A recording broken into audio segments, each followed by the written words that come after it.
The lonely cost of thinking too deeply. Have you ever noticed that the more you think, the more alone you feel? That the deeper your questions, the fewer people seem to have answers or even interest? This isn't just your imagination. Society has never been kind to those who think too deeply. Not because they're dangerous, but because they disrupt the comfort of not thinking at all. Throughout history, thinkers have always walked alone. From Heraclitus to Simone Weil, from Nietzsche to Hypatia, the greatest minds weren't always celebrated. They were often exiled, rejected, or ignored. Why? Not because they lacked brilliance, but because their clarity unsettled the masses. But why does deep thought provoke such discomfort? Why does insight feel like exile? The answer lies within our psychology. When you meet someone stronger than you might feel admiration. When you see someone beautiful or successful, maybe envy but rarely offense. But encounter someone who thinks in layers deeper than you're used to, and something different happens. Psychologists refer to this as a cognitive mirror, a concept where the presence of someone more insightful reflects back not just who we are, but what we're not. And that reflection is rarely welcome. The deep thinker doesn't need to say a word, their very being confronts others with their blind spots. It's not arrogance, it's not condescension. It's simply clarity. And clarity is uncomfortable. Unlike wealth or beauty, which are external and easy to admire from a distance, intelligence touches the ego. It stirs up insecurity. It threatens our mental territory, our beliefs, our assumptions, our identity. We define ourselves through what we know. So when someone questions what we never thought to question, we don't just feel challenged, we feel exposed. And that is where isolation begins. Many deep thinkers don't start off wanting to be alone. They want to connect, to share, to explore meaning with others. But over time, they learn that truth often makes people defensive, not curious. That insight sparks resistance more often than resonance. Have you ever noticed this? You bring up a philosophical idea, people go silent. You question a popular opinion, the mood shifts. You introduce complexity, and the room grows cold. This is not a fluke. It's a social defense mechanism. When faced with ideas that threaten their sense of normalcy, most people retreat not out of malice, but out of instinct. We're wired for safety, and safety usually means familiarity, not truth. This is why charismatic simplifiers tend to rise faster than nuanced thinkers. The loudest voices aren't always the most thoughtful, they're often the most confident. And confidence, no matter how empty, is magnetic. Studies in social psychology confirm this. In group settings, certainty wins over subtlety. People prefer a firm lie over a hesitant truth. And those who ask questions, real, unsettling questions, tend to be met with silence or suspicion. This is the paradox of being a deep thinker. The more you see, the harder it becomes to speak.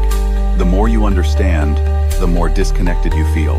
This isn't just poetic, it's biological. Neuroscientists have found that when people feel intellectually challenged, the amygdala, the brain's threat detector, lights up. It responds the same way it would to physical danger. Deep thought, in many cases, is processed as an existential threat. Why?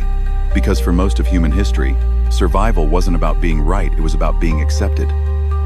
Tribal belonging mattered more than personal truth. Being cast out of the group meant death. So our brains evolved to value agreement over accuracy, to favor social harmony over uncomfortable truths. And thinkers, especially those who question everything, disrupt that harmony.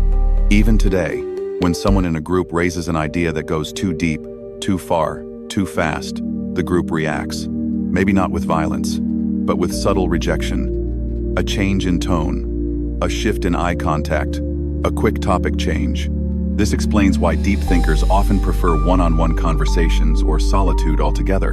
In private, the mind can wander without judgment. In solitude, truth doesn't need to be sugar-coated. A 2021 behavioral study found that people are significantly more open to intellectual exploration in small settings.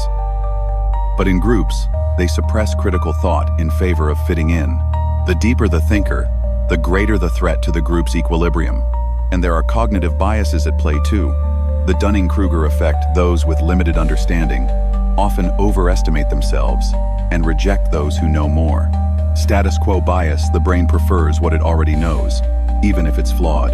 The backfire effect: when confronted with facts that challenge our beliefs, we often double down instead of reconsidering. Add social media to this equation, and the problem intensifies. Algorithms reward outrage, not insight; emotion, not intellect. Viral content thrives on simplicity, repetition, and conflict. Deep ideas, the kind that require silence, reflection, nuance, get buried. The thinker becomes the outsider, not because they are wrong, but because they don't speak in sound bites. So what can the deep thinker do? Give up?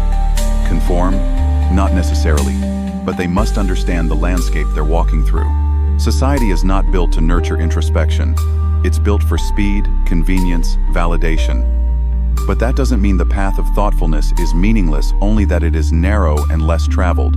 This brings us back to the philosopher Arthur Schopenhauer. He believed that intelligence doesn't elevate you socially, it isolates you spiritually. According to Schopenhauer, most people live under the control of what he called the will, the blind impulse to chase pleasure, security, and approval. But those who develop higher awareness begin to resist this will. They pursue not pleasure, but truth, even if that truth brings pain. This shift in orientation creates a rift between the thinker and the crowd. While most chase comfort, the thinker chases meaning. While most seek entertainment, the thinker seeks understanding. And in that pursuit, they often walk alone. But Schopenhauer offered something deeper than despair. He believed that solitude, when embraced, becomes sacred. It is in solitude that the mind becomes most alive, most honest. That's where ideas are born. That's where the illusions of society fade. And that's where the deep thinker finally finds peace, not in being understood, but in understanding. So if you ever feel alone in your thoughts, isolated by your questions, alienated by your clarity, take heart. You're not broken. You're just awake. And in a world asleep at the wheel, that is both a burden and a gift.